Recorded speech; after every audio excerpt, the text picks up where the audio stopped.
નમસ્તે વિદ્યાર્થી મિત્રો, કેમ છો બધા? મજામાં જ હશો ખરું ને?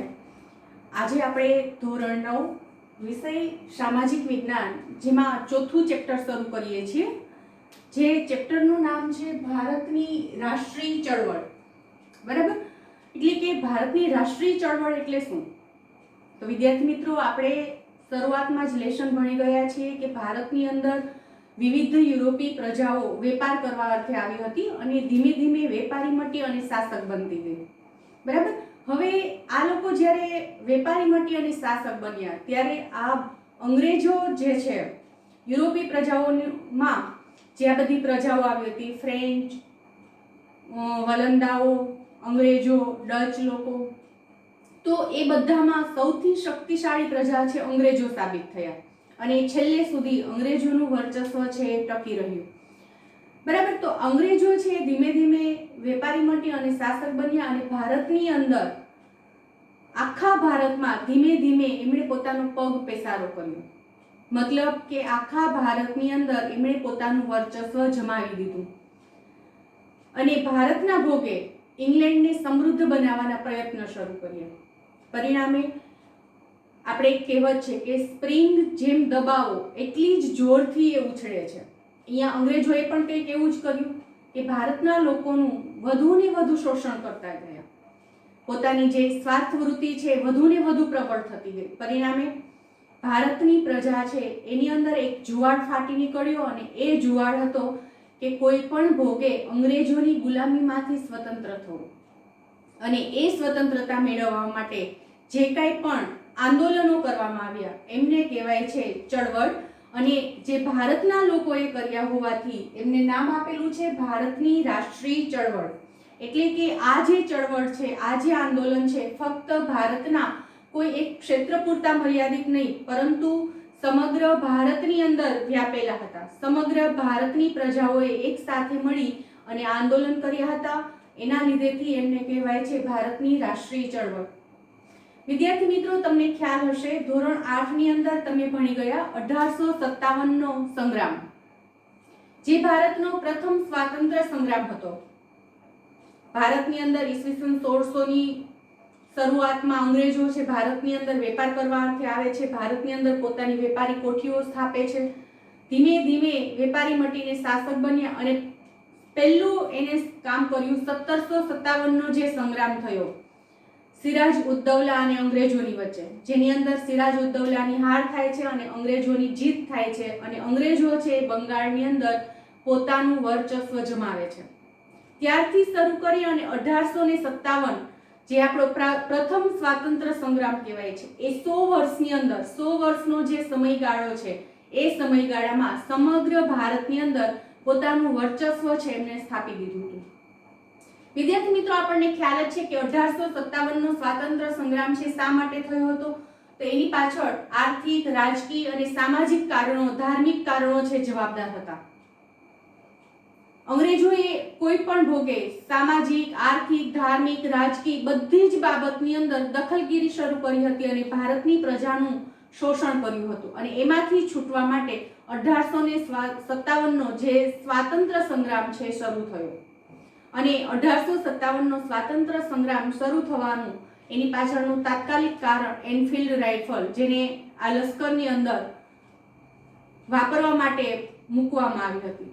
એનફિલ્ડ રાઇફલમાં જે કારતૂસ વપરાતી હતી એ 1857 ના સ્વાતંત્ર્ય સંગ્રામનું મુખ્ય કારણ હતું. અને આ સંગ્રામનો પ્રથમ શહીદ છે મંગલ પાંડે, જે બ્રાહ્મણ કુટુંબમાં જન્મેલ હતો. આ બધી વિગત બાળકો તમે 8મા ધોરણની અંદર ભણી ગયા છો. આ જે સ્વાતંત્ર્ય સંગ્રામ છે એની અંદર ઝાંસીની રાણી લક્ષ્મીબાઈ છે, બહાદુર શાહ જફર છે, કુંવરસિંહ છે, તાત્યા ટોપે છે, નાના સાહેબ છે, આ બધા છે એની અંદર જોડાયા હતા. છતાં પણ આ જે સંગ્રામ છે એની અંદર ભારતને સફળતા નથી મળતી. એની પાછળનું કારણ એ હતું કે આ જે સંગ્રામ છે જે તારીખે શરૂ થવાનો હતો એ કરતા વહેલો શરૂ થઈ ગયો. બીજું, જે એક હતું એનું જે સંચાલન હોવું જોઈએ એ સંચાલન નહોતું, છૂટક છૂટક શરૂ થયો. એટલે અંગ્રેજો છે આ સંગ્રામને ડામી દેવામાં એટલે કે નિષ્ફળ બનાવવામાં પોતે સફળ રહ્યા. બરાબર? તો 1857 નો જે સ્વાતંત્ર્ય સંગ્રામ છે એની અંદર આપણને સફળતા ન મળી, પરંતુ આ સંગ્રામ થયા પછી અંગ્રેજોને પોતાની જે રાજકીય નીતિઓ છે એ બદલવા માટે એમને તૈયાર થવું પડ્યું અને બ્રિટિશ ઈસ્ટ ઇન્ડિયા કંપનીની જગ્યાએ બ્રિટિશ તાજનું શાસન છે આવે છે, બરાબર. તો આ જે 1857 નો સ્વાતંત્ર્ય સંગ્રામ છે એ સ્વાતંત્ર્ય સંગ્રામ ભારત માટે અગત્યનો સ્વાતંત્ર્ય સંગ્રામ કહેવાય છે. ત્યાર પછીથી આપણે 1857 નો જે સ્વાતંત્ર્ય સંગ્રામ છે એ પૂરો થાય છે. અંગ્રેજો છે ફરી પાછા ભારતની પ્રજા પર પોતાનું વર્ચસ્વ જમાવી દે છે, પરંતુ એને જે પોતાના નીતિ નિયમો છે એની અંદર 100% ફેરફાર કરવાની જરૂરિયાત ઊભી થઈ અને એ લોકોને એવું લાગ્યું કે ખરેખર આપણે ભારત પર શાસન કરવું હશે તો આપણે આપણી નીતિ રીતિઓની અંદર ફેરફાર છે કરવો પડશે. એમણે જે નીતિ રીતિ અપનાવી એ નીતિ રીતિ કંઈક એવી હતી કે બધાને સમાન રાખવા, સમાન કાયદો હોવો જોઈએ, એક સરખું ન્યાયતંત્ર હોવું જોઈએ, પણ એ ફક્ત એમનો દેખાવ હતો. અંદર ખાનેથી તો એ જે બધા નિયમો આવેલા એ નિયમો કોઈને કોઈ રીતે ઇંગ્લેન્ડને લાભકારક હતા, ઇંગ્લેન્ડ માટે ફાયદાકારક હતા, બરાબર. અને અંગ્રેજોની જે નીતિ રીતિ છે એની અંદર ખાસ એ લોકોએ ભારતના ભોગે પોતાના ઇંગ્લેન્ડને સમૃદ્ધ બનાવવું, કોઈને કોઈ રીતે ભારતને નુકસાન થાય અને ઇંગ્લેન્ડ છે સમૃદ્ધ થાય એ માટેના જ એમના પ્રયત્ન હતા. અને ધીમે ધીમે કરતા ભારતની અંદર પ્રજા છે જાગૃત થવા માંડી. આપણને ખ્યાલ છે કે ભારતની અંદર લોર્ડ ડેલહાઉસી, વિલિયમ બેન્ટી એ બધા છે ભારતની અંદર આવે છે, વાઇસરોય આવે છે, કર્ઝન આવે છે, બધા ઘણા બધા આવે છે, બરાબર. તો એ લોકોએ પોતાના માટે પોતાનો વહીવટ સરળ બને એ માટેથી ભારતની અંદર ઘણા બધા સુધારા પણ કર્યા હતા, જેમ કે તાર ટપાલ એમની શરૂઆત કરી, રેલવેની શરૂઆત કરી, અંગ્રેજી શિક્ષણની શરૂઆત કરી. પણ એનો ફાયદો છે આપણને પણ થયો. ભારતની અંદર અંગ્રેજી જાણનાર એક આખો નવો વર્ગ ઊભો થયો. પરિણામે અંગ્રેજો છે શું કરે છે, કેવા એમના નિયમો છે, ભારતની પ્રજાને કેવી રીતે શોષિત કરે છે એ બધાની જાણકારી મેળવતો થયો અને પરિણામે આજે ભારતની અંદર રાષ્ટ્રીય ચળવળો આપણે કહીએ છીએ એ ચળવળોની શરૂઆત થઈ. વિદ્યાર્થી મિત્રો, આજે આપણે આ જે પાઠ છે એની અંદર જોવાનું છે સૌપ્રથમ બંગભંગનું જે આંદોલન છે. આ બંગભંગનું આંદોલન શું છે, બરાબર. તો બંગભંગનું આંદોલન એની મુખ્ય રૂપરેખા કે વિદેશી માલનો બહિષ્કાર કરવો અને સ્વદેશીનો પ્રચાર કરવો. શા માટે? તો પહેલા તો આપણને એ ખબર હોવી જોઈએ કે બંગભંગ એ શું છે.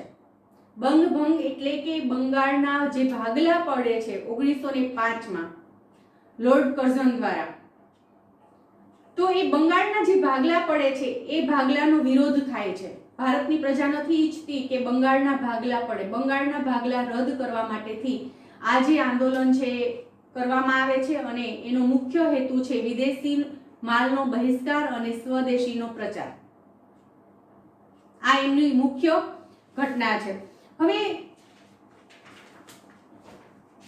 આપણે જોઈએ કે આ બહિષ્કારની અંદર વિદેશી માલનો બહિષ્કાર કરવાની એની પાછળનું કારણ શું હતું, એની પાછળનું તાત્પર્ય શું હતું?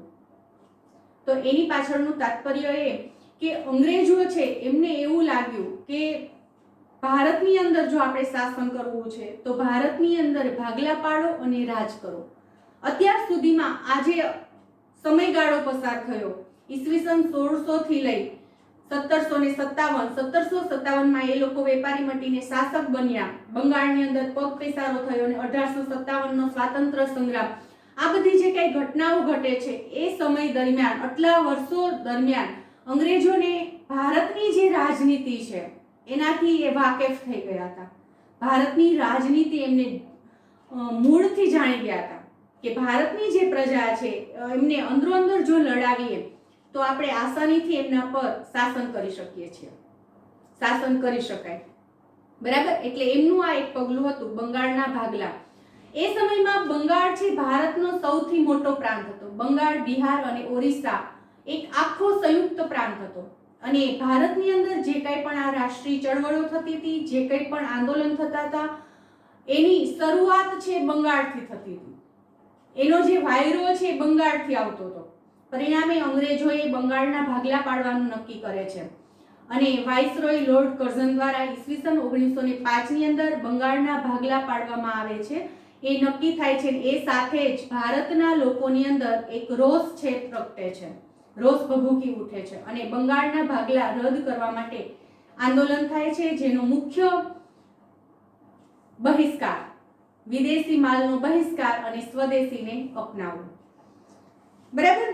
તો 1857 નો જે સ્વાતંત્ર્ય સંગ્રામ છે એની અંદર આપણે જોઈએ તો અંગ્રેજોની સામે હિન્દુ અને મુસ્લિમ આ બંને પ્રજા છે એક સાથે લડત આપી હતી. બંને સાથે મળી અને અંગ્રેજોની સામે લડ્યા હતા. એટલે અંગ્રેજોએ નક્કી કર્યું કે આ વખતે જો આપણે આ ભારતની અંદર, ભારતની પ્રજામાં જે રાષ્ટ્રીય જુવાળ નીકળે છે, જે રાષ્ટ્રીય એકતા જોવા મળે છે, એ રાષ્ટ્રીય એકતાને ખંડિત કરવી હોય તો ભારતની અંદર ભાગલા પાડવા પડશે હિન્દુ અને મુસ્લિમ. અને એના લીધેથી બંને પ્રજાની વચ્ચે દૂરી આવે, બંને પ્રજાની વચ્ચે વૈમનસ્ય ઊભું થાય, બંને પ્રજાની વચ્ચે ઝઘડાઓ થાય, એ કરાવવાનું શરૂ કરે છે. બરાબર. અને આજે 1905 ની અંદર બંગાળના ભાગલા પડે છે. એ સાથે જ ભારતની અંદર ભારતની પ્રજાઓ છે વિદેશી માલનો બહિષ્કાર કરે છે, વિદેશી માલની ઠેર ઠેર હોળી કરે છે, એટલે કે વિદેશી માલ છે સળગાવી નાખે છે અને સ્વદેશી માલ છે વાપરવા માટે ભારતની પ્રજાને આગ્રહ કરે છે. આનાથી ફાયદો શું થાય છે? સ્વદેશી માલ અપનાવવાથી ભારતના જે ઉદ્યોગ ધંધા છે એને સારો એવો ફાયદો થાય છે. ભારતની જે ઇન્કમ છે, ભારતની જે આવક છે એ ભારતની અંદર જ રહે છે. જ્યારે વિદેશી માલ આપણે જ્યારે વાપરીએ છીએ ત્યારે ભારતમાંથી નાણું છે વિદેશમાં ચાલ્યું જાય છે. વિદ્યાર્થી મિત્રો, ઇતિહાસની અંદર આ ઘટના આજે આપણે ભણીએ છીએ એની પાછળનું તાત્પર્ય જે છે, અહીંયા ઇતિહાસ આપેલો છે, હું અહીંયા માહિતી વાંચી જઈશ તો તમને એ ખબર પડી જ જવાની છે. બરાબર. બીજું કે કદાચ હું નહીં સમજાવું તો પણ તમે વાંચીને જાતે તૈયાર કરી જ લેશો. પરંતુ આજે ઇતિહાસની અંદર આ ઘટનાઓ આજે આપણે ભણીએ છીએ એની પાછળનું કારણ એ છે કે ભૂતકાળની અંદર આપણે જે ભૂલો કરી છે એ જ ભૂલો ફરી પાછી વર્તમાનમાં કે ભવિષ્યમાં આપણે ન કરીએ. હવે એ સમયની અંદર ભારતની અંદર વિદેશી માલ છે વપરાતો શરૂ થયો. પરિણામ સ્વરૂપ ભારતના જે ઉદ્યોગ ધંધાઓ છે એને મોટો ફટકો પડે છે. એટલે કે ભારતના ઉદ્યોગ ધંધાઓ છે ધીમે ધીમે ઠપ થવા લાગે છે અને ભારતની અંદર જે વિદેશી માલ વપરાય છે એના લીધેથી આ જે વિદેશી કંપની છે એને જે પ્રોફિટ થાય છે એ પ્રોફિટ તો એ પોતાના દેશમાં લઈ જવાના હોય. પરિણામે આપણું નાણું છે એ વિદેશમાં જાય છે. એના લીધેથી ભારત ધીમે ધીમે દેવાદાર બનતો જાય છે. વિદ્યાર્થી મિત્રો, એ જ ઘટના ફરી પાછી અત્યારે આપણે પણ કરીએ છીએ. વધુ ને વધુ વિદેશી માલ વાપરીએ છીએ. શું કામ? કારણ કે આપણને થોડી સસ્તી પડે છે. પરંતુ આપણે એ નથી વિચારતા એ માલ આજે આપણને સસ્તો લાગે છે પણ એ જે કંપનીઓને પ્રોફિટ થાય છે એ પ્રોફિટ એ પોતાના દેશમાં લઈ જાય છે. એ નાણું કોઈ ભારત માટે નથી વપરાતું. બરાબર. તો આપણે આજે પણ વિદેશી માલની જગ્યાએ સ્વદેશી માલ છે અપનાવવો જોઈએ, વિદેશી માલનો બહિષ્કાર કરવો જોઈએ. એ સમયના ભારતના લોકોએ વિદેશી માલનો બહિષ્કાર કર્યો. વિદેશી માલ છે ઠેર ઠેર સળગાવવા માંડ્યા. પરિણામે ઇંગ્લેન્ડના વેપાર ધંધાને મોટો ફટકો પડે છે.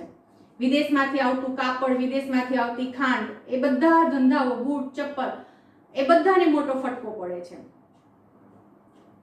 માન્ચેસ્ટરથી આવતું જે કાપડ છે એ બંધ થઈ જાય છે. વિદ્યાર્થી મિત્રો, તમને કદાચ ખ્યાલ નહીં હોય કે આ જે ખાંડ છે એ ખાંડ ભારતની અંદર બનતી નહોતી. એ ખાંડ બનાવવાની સૌ પ્રથમ ફેક્ટરી છે ઇંગ્લેન્ડની અંદર શરૂ થઈ અને ઇંગ્લેન્ડના લોકો તો ખાંડ વાપરતા પણ નહીં અને એમણે શરૂ કરી ભારતની અંદર વાપરવાની. ભારતના લોકોને ખાંડના રવેડે ચડાવ્યા અને આ જે ખાંડ છે એ મીઠું ઝેર છે, સફેદ પોઈઝન છે આપણા શરીર માટે. કદાચ તમને ખ્યાલ નહીં હોય, હમણાં એક ઘટના મને વાંચવામાં સામે આવી હતી કે એક આવી ખાંડની જે ફેક્ટરી છે એ આ જે ખાંડ બનાવે ને એની અંદર એને ધોવા માટે ઘણું બધું વેસ્ટેજ પછી પાણી નીકળતું હોય છે, કચરો જે આપણે કહીએ છીએ. તો આ લોકો એ બધું પાણી છે એકત્રિત કરી રાખતા, કારણ કે એ ખૂબ જ આમ ઝેરવાળું પાણી હોય છે ને કદાચ એને કોઈ જગ્યાએ જો ઠાલવવામાં આવે તો ત્યાં જમીનની જે ફળદ્રુપતા છે એ ફળદ્રુપતા નાશ થાય. એટલે આ જે ખાંડની ફેક્ટરી છે એ આ કેમિકલ યુક્ત જે પાણી છે, તમને કદાચ ખ્યાલ હશે કે ખાંડને સફેદ કલર આપવા માટે એમાં કેમિકલનો ઉપયોગ થતો હોય છે. એટલે એમાંથી જે આ પાણી નીકળે છે એ પણ કેમિકલ યુક્ત જ હોય. તો આ પાણી છે પોતે સંગ્રહ કરી રાખતા. હવે ધીમે ધીમે આ જે પાણીનો કેમિકલ યુક્ત પાણી છે એનો સંગ્રહ વધતો જાય છે. બાળકો, આપણને ખ્યાલ હશે કે આપણે ઘરે પાણીનો સંગ્રહ કરવો હોય તો આપણી ઘરે એક ટાંકી હોય તો આપણે એનો સંગ્રહ કરીએ. પછી વધારે સંગ્રહ કરવો છે તો આપણે ભૂગર્ભ ટાંકો બનાવીએ. પછી હજુ વધારે સંગ્રહ કરવો છે તો બીજી એકાદી ટાંકી લઈને મૂકીએ પાણી. આપણે એક લિમિટ આવી ગઈ, મર્યાદા આવી ગઈ, આટલું પાણી આપણે સંગ્રહ કરી શકીએ. તો આ જે ખાંડ બનાવવાની ફેક્ટરી છે, રોજે ટન મોઢે ખાંડ બનાવતી હોય, એનું ઉત્પાદન ટનમાં થતું હોય, બરાબર. તો વેસ્ટેજ પાણી પણ ઘણું બધું નીકળવાનું છે. તો એ લોકો સંગ્રહ કરીને કેટલોક સંગ્રહ કરે. આજે ખાંડની ફેક્ટરીના માલિક છે એને પછી એવું નક્કી કર્યું કે આ પાણીને આપણે કોઈ જગ્યાએ ઠાલવી દઈએ, ઠલાઈ આવીએ. તો પછી એ નક્કી કરે છે કે રાત્રિના સમયે કોઈ જાગતું ન હોય ત્યારે નજીકનું જે ખેતર હોય ને, અથવા તો થોડું દૂર જઈને ખેતરની અંદર આ પાણી ઠાલવી નાખશું, પાણી ઠલાઈ આવશે. એટલે ટેન્કર ખાલી થઈ જાય પછી ફરી પાછો સંગ્રહ કરશું, થોડા સમય પછી ફરી પાછું ઠાલવી આવશું. હવે આ જે કેમિકલ યુક્ત પાણી છે એ પાણી જે ખેતરની અંદર રાતોરાત ઠલવવામાં આવે છે, બીજે દિવસે એ ખેતરમાં જે પાક હતો એ પાક બળી જાય છે. બીજે વર્ષે પણ એ જમીનની અંદર કઈ ઉત્પાદન જ નથી થતું. એટલે કે એ જે જમીન હતી એ જમીન બિન ઉપજાઉ થઈ જાય છે. હવે એ જમીનનો જે માલિક છે, ખેડૂત છે, એને વિચાર આવ્યો કે આવું કેમ થયું, અચાનક પાક આખો બધો બળી ગયો અને ફરી વાવેતર કર્યું તો કાંઈ ન થયું. પછી એ તપાસ શરૂ કરે છે. તો આ જે ખાંડની કંપની છે એમાં જે કારીગરો કામ કરતા હતા એના દ્વારા મેસેજ લીક થાય છે કે આ ખાંડની કંપનીનો જે માલિક છે એ માલિકે આજે કેમિકલ યુક્ત પાણી છે એમના ખેતરમાં રાત્રે કોઈ ન જોવે એ રીતે ઠાલવેલું, અને એના લીધેથી આ જમીનની ફળદ્રુપતા છે એ જતી રહી છે. એટલે કે જમીન બંજર થઈ ગઈ છે.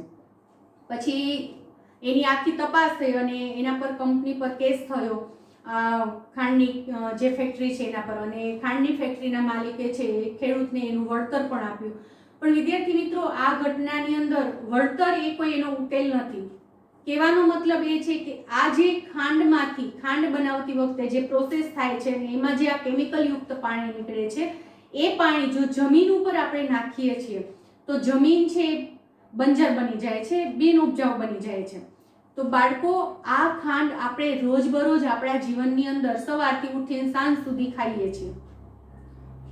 અત્યારે આપણું સ્વાસ્થ્ય સારું નથી રહેતું, નાની ઉંમરમાં ઘણા બધા રોગ આવ્યા છે શરીરની અંદર. તો એની પાછળનું કારણ પણ આ ખાંડ છે. ભારત દેશની અંદર અહીંયા આજે તમને ટોપિક કીધો એની પાછળનું કારણ એ કે અંગ્રેજો જે સમયે ભારતની અંદર ખાંડનો વેપાર કરતા થયા એ પહેલા ભારતની અંદર ખાંડ શું છે એ કોઈને ખબર જ નહોતી. ભારતની અંદર ગોળ, ખજૂર એ બધાનો ઉપયોગ થતો હતો ગળપણ માટે, અને એના લીધેથી જ આપણા ભારતીયોનું સ્વાસ્થ્ય સારું હતું. ધીમે ધીમે ખાંડનો ઉપયોગ શરૂ કરતા ગયા અને આપણું સ્વાસ્થ્ય છે નબળું થતું ગયું. સ્વાસ્થ્ય નબળું પડશે એટલે તમે શું કરશો? દવા લેવા માટે જવાના છો. તો એ સમયમાં ભારતની અંદર જે દવાઓ ચાલતી હતી એ દેશી દવાઓ હતી, બધી ઔષધિઓ વાપરતા. અંગ્રેજોએ એ દવાની કંપનીઓ પણ લગાવી, વિદેશી દવાઓ ભારતની અંદર આવી. તો એ દવાઓ આપણે ખાતા થયા, એનો પ્રોફિટ પણ અંગ્રેજો પાસે જતો રહ્યો, બરાબર. એટલે આખું આ ચક્ર છે એ ચાલતું થયું. તો વિદ્યાર્થી મિત્રો, આપણા દેશની અંદર જે આ ઘટનાથી પરિચિત થયા એ બધાએ એટલા માટેથી આ વિદેશી માલનો છે બહિષ્કાર કર્યો અને ભારતની અંદર ઉત્પાદિત થતો જે માલ છે એ વાપરવાનો આગ્રહ કર્યો. અને એના લીધેથી જે કંઈ પણ પ્રોફિટ છે ભારતની અંદર જ રહે, બરાબર. એટલા માટેથી આ વિદેશી માલનો છે બહિષ્કાર છે કરવામાં આવ્યો હતો. હવે વાઇસરોય લોર્ડ કર્ઝન છે એ વિશાળ આ જે બંગાળ પ્રાંત છે એના ભાગલા છે એ કરે છે અને એ ભાગલા પાડવામાં સફળ પણ રહે છે અને એના પરિણામ સ્વરૂપ 16 ઓક્ટોબર બંગાળના ભાગલાનો અમલ છે શરૂ થાય છે 16 ઓક્ટોબર 1905 બરાબર।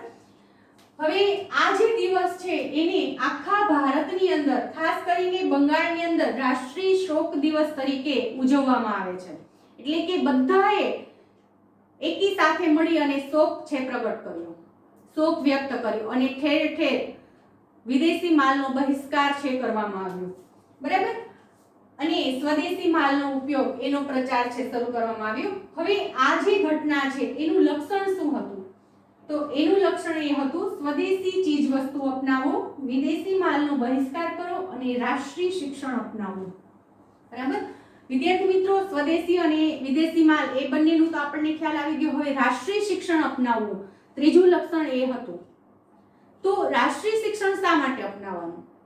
તો બાળકો, એ સમયે અંગ્રેજો આવ્યા એ પહેલા ભારતની અંદર આપણા જે ગ્રંથ છે, ધાર્મિક ગ્રંથો છે, આપણી જે ઔષધિઓ છે એ બધા વિશેનું આપણને નોલેજ આપવામાં આવતું, એ શિક્ષણ હતું આપણું।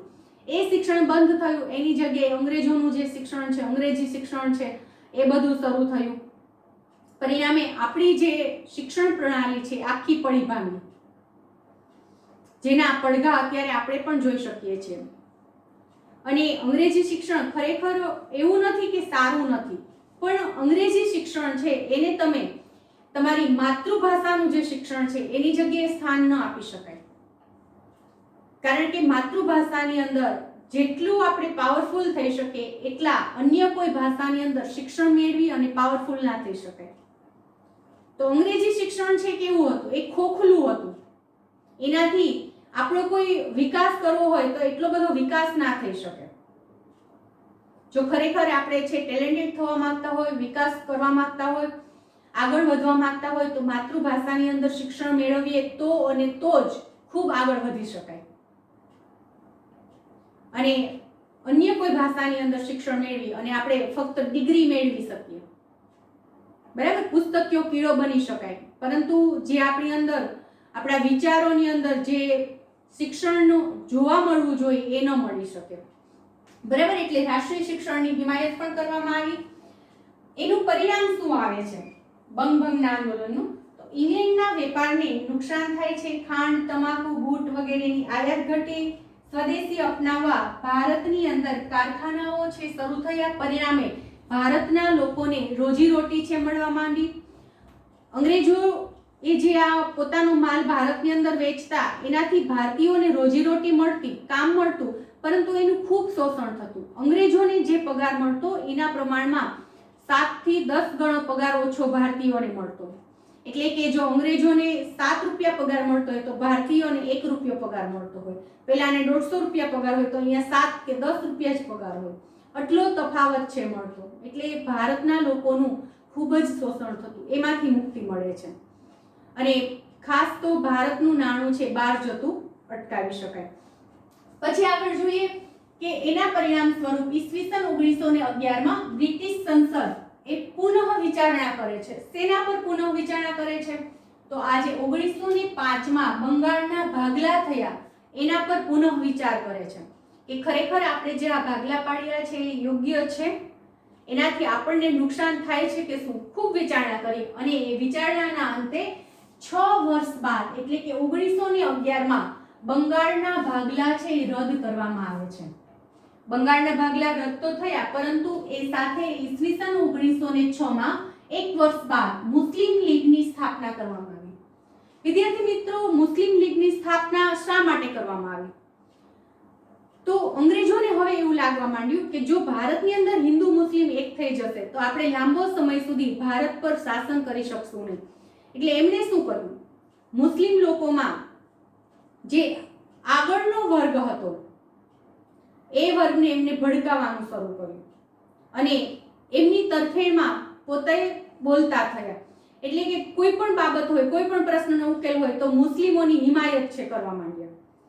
મુસ્લિમો જે કહે છે એ જેમણે એ માંગ કરે છે બધી સાચી છે, એમની જ ફેવર આપવા માંડ્યા, એટલે હિન્દુ અને મુસ્લિમની અંદર ફરી પાછી છે ફૂટ પડવા માંડી, એ લોકોની વચ્ચે ફરી ઝઘડા શરૂ થાય.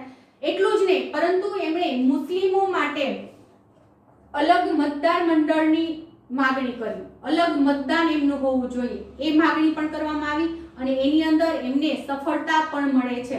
એટલે કે હિન્દુ અને મુસ્લિમના ભાગલા પાડવામાં, એમની વચ્ચે વૈમનસ્ય ઊભું કરવામાં સફળતા મળે છે અંગ્રેજોને અને ઈસવીસન 1906 માં મુસ્લિમ લીગની સ્થાપના થાય છે, જેની અંદર મોર્લે મિન્ટો સાથે મળી અને એક યોજના એ લોકો બનાવે છે અને મુસ્લિમોની તરફદારી કરે છે. એટલે કે મોર્લે મિન્ટો જે વ્યક્તિ છે એની સાથે મોર્લે મિન્ટો જે આખું એમનું આયોજન એ લોકો કરતા હોય એમની સાથે મળી અને આખી મુસ્લિમ લીગની સ્થાપના કરવા માટેની એક આખી પ્રોસેસ છે શરૂ થાય છે અને મુસ્લિમ લીગની સ્થાપના કરવામાં સફળતા પણ મળે છે.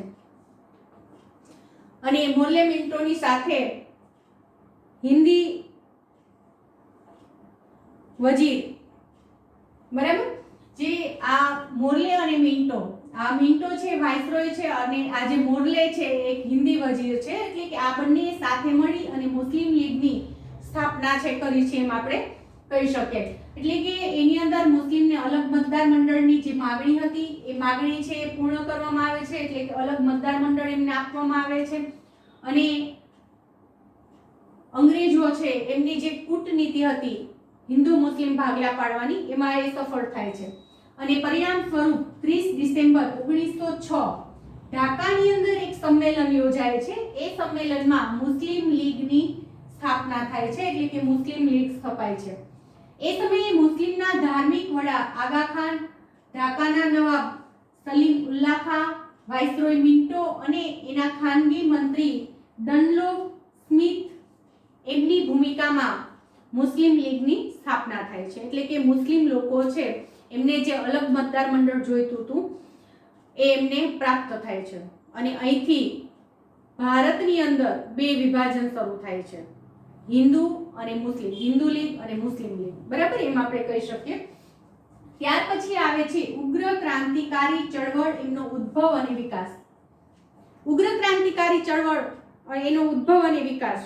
તો ઉગ્ર ક્રાંતિકારી ચળવળ જેની અંદર વાસુદેવ બળવંત ફડકે, દામોદર ચાફેકર, બાલકૃષ્ણ ચાફેકર, જેમણે આપણે ચાફેકર બંધુઓ તરીકે પણ ઓળખીએ છીએ, વીર સાવરકર, બારેન્દ્રનાથ ઘોષ, ચંદ્રશેખર આઝાદ, ભગતસિંહ, રાજગુરુ, સુખદેવ, અશફાક ઉલ્લાહ ખાન, બટુકેશ્વર દત્ત, રોશનસિંહ વગેરે રાષ્ટ્રવાદની જ્યોત છે આગળ વધારે છે. એટલે કે ભારતની અંદર રાષ્ટ્રવાદનો જુવાળ છે ફેલાવે છે કે ભારતને સ્વતંત્રતા જોઈએ છે, ભારતની અંદર ભારતના લોકોને ગુલામીમાંથી મુક્તિ અપાવી છે, એના માટેની પૂરજોશમાં ચળવળ ચલાવે છે. એટલું જ નહીં, સમય જતા ભારતની અંદર બે જૂથ પણ પડે છે, જહાલવાદ અને મવાળવાદ. જહાલવાદીઓ છે એ ઉગ્ર ક્રાંતિકારીઓ હતા જે જરૂર પડે તો પોતાનો જીવ આપી પણ શકતા અને જરૂર પડે તો અન્યનો જીવ લઈ પણ શકતા. એ લોકો શાંતિમાં નહીં, ક્રાંતિમાં માનતા. તો ક્રાંતિમાં માનનાર જે જૂથ છે એ જહાલવાદીઓ કહેવાય છે, લાલબાલ પાલની ત્રિપુટી. અને મવાળવાદીઓ જે ક્રાંતિમાં નહીં, શાંતિમાં માનતા, કે જે ગાંધી ચિંધ્યા માર્ગે ચાલવામાં માનતા, કે વાટાઘાટો દ્વારા પ્રશ્નનો ઉકેલ લાવવામાં માંગતા. તો આવા બે જૂથ પણ અસ્તિત્વમાં આવે છે, જહાલવાદ અને મવાળવાદ, બરાબર. ટૂંકમાં આ બધાનો છેલ્લે એક જ ઉદ્દેશ્ય હતો કે ભારતની અંદર રાષ્ટ્રીય ચળવળ ચલાવી અને ભારતને અંગ્રેજોની ગુલામીમાંથી આઝાદ કરવો. લોકમાન્ય તિલક એમણે તો ત્યાં સુધી કીધું કે સ્વરાજ મારો જન્મસિદ્ધ અધિકાર છે અને તે હું લઈને જ જંપીશ. હું કોઈ પણ ભોગે સ્વતંત્રતા મેળવવી મારો અધિકાર છે અને હું મેળવીશ જ, જીવીશ ત્યાં સુધીમાં, અને હું મારા દેશ માટે જ લડીશ, બરાબર. તો એમણે સૂત્ર પણ આપ્યું. આ ઉપરાંત ભારતના નવયુવાનો જેમણે વિદેશી માલનો બહિષ્કાર એ પૂરજોશમાં ચાલુ રાખ્યું, સ્વદેશી માલને અપનાવો એ આંદોલન પણ પૂરજોશમાં ચાલુ રાખે છે. બીજું, આ સમયે ભારતની અંદર ભારતમાં મહારાષ્ટ્ર, બંગાળ, પંજાબ, બિહાર, ઓરિસ્સા, રાજસ્થાન, મદ્રાસ પ્રાંત બધાની અંદર બધા જ વિભાગની અંદર, ભારતના અલગ અલગ બધા જ પ્રદેશની અંદર રાષ્ટ્રીય ચળવળ પૂરજોશમાં વ્યાપી ગઈ. અને એ માટેથી મિત્ર મેલા સોસાયટી, અભિનવ ભારત, અનુશીલન સમિતિ, અંજુમન-એ મુહિલ્લાને વતન, પછી ઇન્ડિયન પેટ્રિયોટ્સ એસોસિએશન, જે પાછળથી ભારત માતા વગેરે તરીકે ઓળખાયું. તો આવી અલગ અલગ સંસ્થાઓ સ્થાપી અને ક્રાંતિકારી પ્રવૃત્તિ છે શરૂ રાખી. અને આ ક્રાંતિકારી પ્રવૃત્તિ છે ફક્ત ભારતની અંદર જ નહીં, આખા વિશ્વની અંદર આ ક્રાંતિકારી પ્રવૃત્તિ છે વ્યાપી ગઈ. વિશ્વની અંદર, વિશ્વના અન્ય દેશમાં પણ જે ભારતીયો હતા એ બધાએ ત્યાં રહીને પણ ભારતને આઝાદી અપાવવા માટે ક્રાંતિકારી પ્રવૃત્તિ છે શરૂ કરી. આ ઉપરાંત પ્રથમ તબક્કાની અંદર સંધ્યા, યુગાંતર, નવશક્તિ, વંદે માતરમ, કેસરી, મરાઠા વગેરે જેવા જે વર્તમાન પત્ર છે, સામાયિકો છે એ પણ શરૂ થયા. અને એની અંદર ભારતને આઝાદી અપાવવા માટે શું કરવું, કેવી રીતની યોજના છે, એના છુપા સંદેશાઓ છે એ પણ મૂકવામાં આવ્યા. અને આવા બધા અખબારો દ્વારા, સામાયિકો દ્વારા આખા દેશની અંદર, વિદેશની અંદર પણ ભારતની આઝાદી અપાવવા માટે જે લોકોની અંદર જોશ ભરી દે, જુસ્સો ઉત્પન્ન કરે એવા ભાષણો છે, એવા સંદેશાઓ છે, એવા લખાણો છે એ પણ છાપવામાં છે આવે છે, એટલે કે પ્રસિદ્ધ કરવામાં આવે છે. અને આ રીતે ભારતના દરેક યુવાનની અંદર પૂરજોશની અંદર જુસ્સો ઉભરાય એ માટેના પ્રયત્નો છે શરૂ કરવામાં આવે છે. અને જુસ્સાથી આ લડતની અંદર બધા સાથ સહકાર આપે એના માટેના પ્રયત્નો છે શરૂ થાય છે. એ છે ઉગ્ર ક્રાંતિકારી ચળવળ, એમનો ઉદ્ભવ અને વિકાસ. બરાબર. આ ઉપરાંત બીજા તબક્કાની અંદર કાકોરી લૂંટ છે એ પણ કરવામાં આવે છે, એટલે કે ભારતની અંદરથી જે ઇન્કમ કરીને જે નાણું છે બધું ઇંગ્લેન્ડમાં લઈ જવાતું, તો એ જે જગ્યાએથી જે ટ્રેનની અંદર લઈ જવામાં આવતું હતું એ રસ્તામાં જ લૂંટ કરી લેવામાં આવે છે, જેને કાકોરી લૂંટ તરીકે ઓળખવામાં આવે છે. તો એ રીતે એ જે નાણું છે ભારતનું જ નાણું હોય, ભારતના જ આ ક્રાંતિકારીઓ લૂંટી લે છે અને એ નાણાંનો ઉપયોગ શસ્ત્રો બનાવવા માટે કરવામાં આવે છે. અને આ ક્રાંતિકારી પ્રવૃત્તિને વેગ આપવા માટે એ રૂપિયાનો ઉપયોગ છે કરવામાં આવતો હોય છે. આ ઉપરાંત લાહોર હત્યાકાંડ, કેન્દ્રીય ધારાસભામાં બોમ્બ નાખવાના બનાવો વગેરે ઘટનાઓ છે ઘટે છે. અને આ રીતે જહાલવાદીઓ જે છે એ બધા એ હિન્દી રાષ્ટ્રીય કોંગ્રેસની જે નીતિ રીતિ છે, આજીજી કરવીને ઢીલી પોચી જે એમની નીતિઓ કહી શકાય, એ નીતિઓને ફગાવી દેવામાં આવે છે અને એની જગ્યાએ ઉગ્ર ક્રાંતિકારી પ્રવૃત્તિઓ છે શરૂ કરવામાં આવે છે. તો વિદ્યાર્થી મિત્રો, આજના લેક્ચરમાં આપણે આટલા સુધી રાખીશું અને નેક્સ્ટ લેક્ચરમાં ગુજરાતની અંદર આ ઉગ્ર ક્રાંતિકારી ચળવળો કેવી રીતે કરવામાં આવે છે, એની અંદર કોણ કોણ ભાગ લે છે એના વિશે આપણે માહિતી મેળવીશું. Thank you.